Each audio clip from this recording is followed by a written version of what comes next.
Empire, and I'm pretty sure most of you haven't seen that. I've seen it! Mary, I have! Mary! Let's just go with this. How many of you were born before 2001? Woo! Alright, so, all of you who weren't, I'm sorry, but this was made before you were born. But that's when that movie came out. It's a very unappreciated movie. Because it doesn't have any songs, so it's an unappreciated movie. It's such a good movie. Jimmy loved that movie. Yeah, so basically, if you haven't seen this movie, it's about that guy in the middle. His name is Milo, right? Main character, he's a linguist. He spends most of his life studying the dead languages that no one really cares about at all. Except for him and his grandpa. So his grandpa, led down and told him about this great city called Atlantis. And he's like, this is amazing, I need to find it.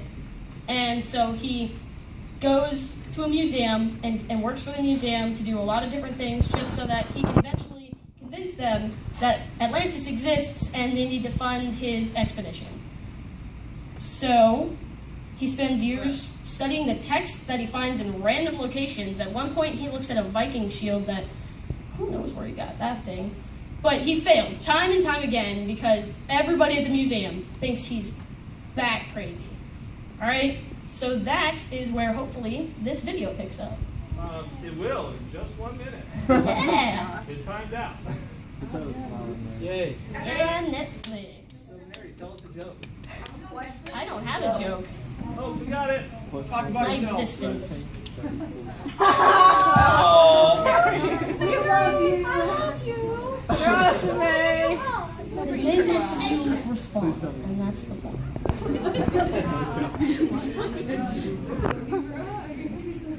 With passion, right? All right, Mary. Sorry about that delay. Here we go. All right. Maybe. Yeah. No, we're watching a 2-minute video. Is this the correct place? Yes, Okay. it is.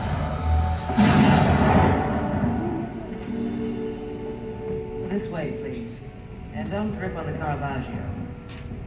Step lively. Mr. Whitmore does not like to be kept waiting. You will address him as Mr. Whitmore or Sir. You will stand unless asked to be seated. Keep your sentences short and to the point. Are we clear? And relax. He doesn't bite. Often.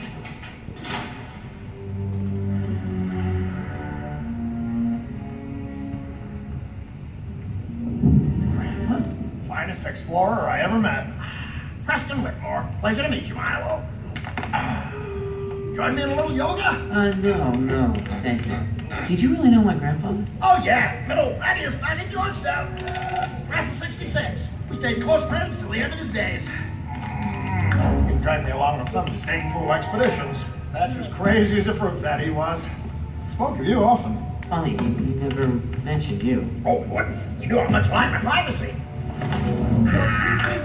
I keep a low profile. Mr. Whitmore, should I be wondering why I'm here? Look on that table. For you.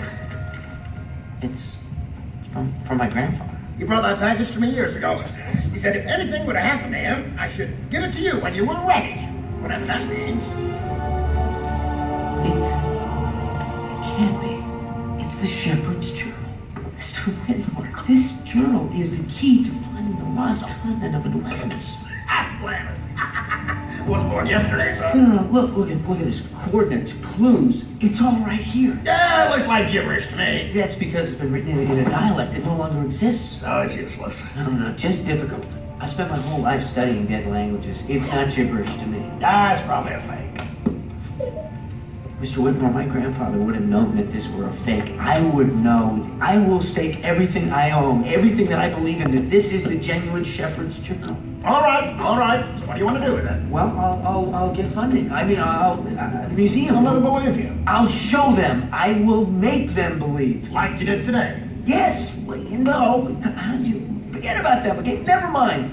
I will find Atlantis on my own. I mean, if I have to rent a rowboat. Congratulations, Milo. This is exactly what I wanted to hear. But forget the rowboat, son. We'll travel in style. whole ball of wax. Why? For years, your granddad bent my ear with stories about that old book. So, seems crazy, right? Just a bit. He's studying a language that doesn't even exist anymore. No one can verify whether he's doing this right or not. Yet he stakes his entire life and entire belief system that that book was real. His grandpa found it. I think he means last. So, that's some impressive dedication. Not gonna lie. I don't even like to spend 5 minutes doing homework, and he spent, 20 years studying a dead language? That's impressive. So, he's passionate about something that no one has any actual proof. They have written proof, which no one actually accepts, and he has verbal proof that his grandfather left down to him, but he has no visual proof of anything that Atlantis can offer. But he still wants to go. He wants to go so badly that he's ready to rent a rowboat into the middle of the ocean. That cannot be easy, to row a boat into the middle of the ocean by yourself. But that attitude of determination and passion is what we're supposed to have in our Christian lives. But how many of us spend 5 minutes a day reading the Bible? We can't just come to these events twice a week. I'm a Wednesday and Sunday churchgoer. Yeah, I'm going to sit here and I'm going to let the sermon go in one ear and out the other. And then I'm just going to keep coming back because I like my friends. So that's not how our faith is supposed to go. We're supposed to have a passion so fierce that we would rent a rowboat, go out into the middle of the ocean, and Atlantis isn't above water, so he'd have to swim to the bottom of the ocean just to find it. That's ridiculous. This guy's crazy. But it's not crazy. He has no technical proof. He's never seen it. But can we see God? Can we see heaven? But we believe that it's there, right? God's helping us on a little way, a little path, so that we can get to the castle, the mansion in heaven that's set aside for us, paved in gold, where we'll never cry again. But all we have is the proof of the written text and the proof given to us by Brian or Pastor Kim or our parents. But we say we believe. And we say we believe here, but do we say we believe there? In our schools, in our house, if we don't always have people who believe in God there? Are we spending enough time telling the other people, other than the people who sit here with you listening to these sermons? Yeah, they have proof you're sitting here. They can see you sitting here. But do your friends at school have proof that you're a Christian? Now, there's got to be so many excuses like, I'm too awkward to talk about God to people. I'm not okay with that. Or, but no one listens to me anymore, so I stopped talking. Or, I don't want to be persecuted because, none of my friends are Christian, and they're going to look down on me because I believe in something that's crazy. Alright? John 20:29 says, Jesus said to him, "Do you believe now because you have seen? Blessed are those who have not seen and yet still believe." This passage was taken from Jesus' conversation with Doubting Thomas, one of his disciples, after his resurrection. Now, all of the other disciples, Peter came in and said, "Hey guys, Jesus is risen. This is awesome." And then Thomas is like, guys, I want to believe it too. But really, he's not here. You're just imagining it. He's not here. Jesus has been telling these people his 33 years of living, hey guys, listen up. I'm going to die for 3 days, and then I'm going to come back to life and then live with you guys a little bit more. Is that cool with you? But Thomas didn't believe. He had to learn those own scriptures himself when he was 12. He didn't make any of this up. Jesus didn't just start pulling things out of thin air. He's only quoted scriptures that have already been passed down centuries before he was even born. But Thomas didn't believe. So he says to Thomas, do you believe what you see? Because Thomas didn't believe until Jesus stood in front of him in a room with locked doors, just appeared out of nowhere. He still didn't believe then. He had to put his hands in the nail marks that were still in Jesus' hands, and the mark in his side from when he got stabbed with a spear. Then he believed. Just then. Now, which one sounds more crazy? Milo or Thomas? But we do this a lot. He's not the only one that did that. We, for some reason, have gotten so spoiled that we've decided, I can only believe in God at camp. Or, I'm not going to believe in God until he shows me this amazing sign. We give him weird ultimatums. We say, God, if you're real, then you have to show me right now this amazing sign that will make me believe it, or else I'm not going to believe it. Now who's crazy? We're giving the creator of all things, the creator of your mind, the creator of your soul, we're giving him the ultimatum. We're making him jump through hoops like he's our riding dolphin. That's not how it works. So why do we think we need those flashy signs? Why do we think that we have to go to camp? Which I'm not saying camp isn't a bad experience. It's a great experience to further your relationship with God. I know a lot of people, myself included, who would go to camp just so that they could feel the same feeling that they felt the previous year. They wanted to have the same God moment at the same time every year. Camp isn't for that. Camp is for going to camp, further your relationship with God, and feeling better every day that you worship God. We shouldn't be striving for the same. The belief and passion should be for what's better.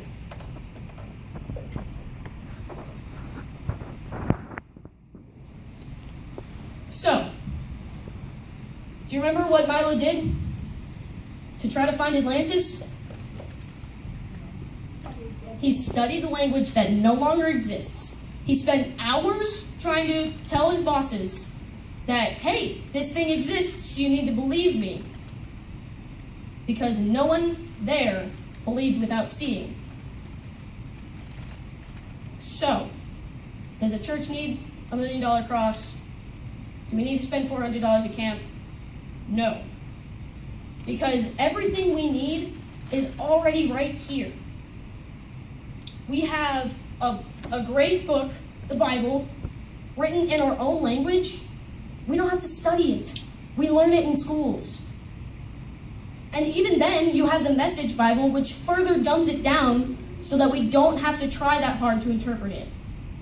And even further than that, we have people like Brian and Pastor Kim that come and stand on a stage and give you sermons so that they can put it into words that you'll understand, because we've all become too lazy to do it ourselves.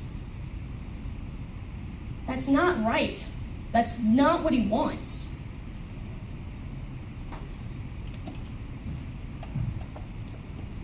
I've been on mission trips, and I know some of you have too. The basic overlying thing is there are people out there that have significantly less than us, but their belief is significantly more. Because humans are practically incapable of believing in anything unless they think it's going to further their situation. It's going to make my life better if I believe in this thing. So, okay, fine. I'm Sally Lou, and my life is perfect. I have 2 loving parents. They never fight, at least not around me. I have enough money to have a new iPhone 6 all the time, right? I go to school, I have all of the friends. So my life's perfect, right? No. Even if I go through my entire high school years, thinking that my life is perfect, it's not. Sally Lou is going to have a great awakening sometime soon. Right?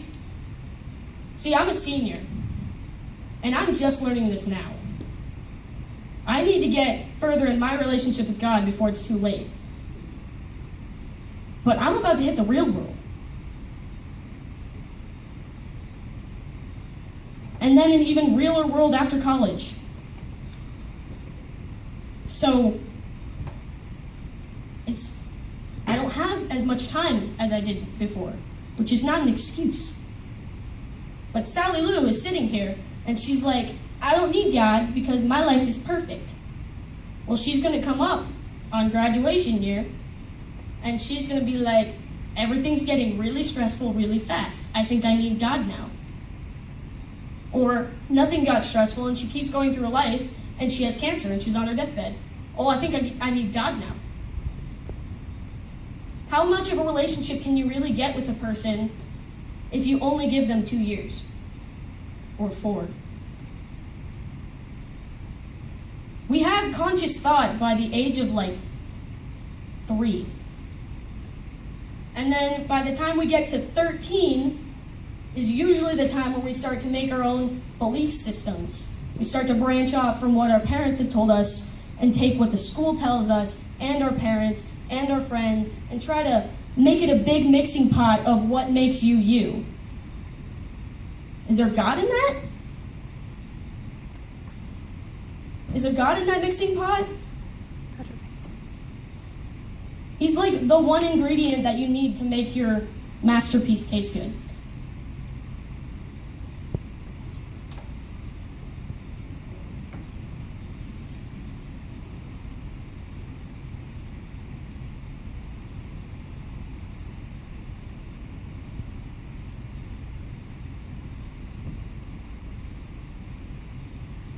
Belief.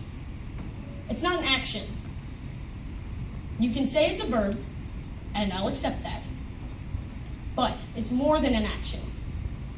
It's a state of being, like joy. You not only believe with your mind, you can say, yeah, I believe that 2 + 2 = 4. But that's not really a belief. That's a fact. Okay? So you can believe that 2 + 2 = 4, and that can make perfect sense in your head. But belief doesn't stay in your head. It goes to your heart. And it's not until that belief reaches your heart and penetrates it so deeply that it changes you that the passion to go rent a rowboat actually comes into play. Just think about that. That's so weird.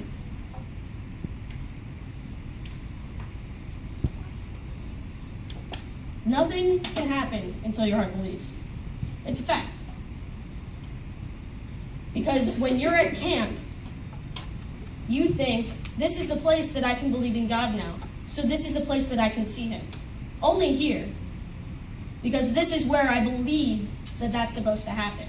It's like we've been brainwashed. Your belief should travel with you in your heart from day to day and stay with you wherever you are. You shouldn't just believe on mission trips. You shouldn't just believe at camp.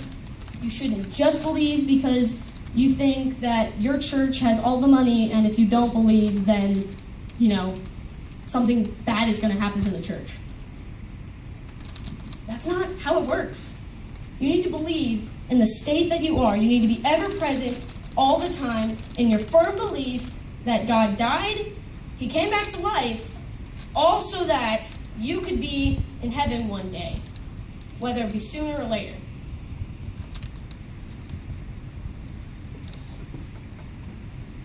So, why? Why do we not believe in things that we can't see? You can't physically see it, so we don't believe it to the core. The proof is there even more than Milo, because we have a community to be with us, to help us believe. Each one of you in here can help me further my faith, young or old. I can go home and talk to my mother, and she can further my faith. I can come on Sundays, and Pastor Kim can further my faith. I can be talking to a Buddhist person, and they can further my faith. Just by telling me things and saying, this is how my religion does it, and then all of a sudden you think, that's not what I'm taught. Jesus is why we get to heaven. Jesus is why our lives are amazing after we die. Jesus is why. So, we have more proof than Milo. He only had a grandfather and a book. We have a community and millions of people that believe in our religion. So you're going to take advantage of that or not? Can you pray with me? Dear God, thank you for all these people. Thank you for dying and coming back. And thank you for the ever amazing way that we can sit in here and worship you today. Thank you for everything you've done and everything that you will do. In Jesus' name, amen.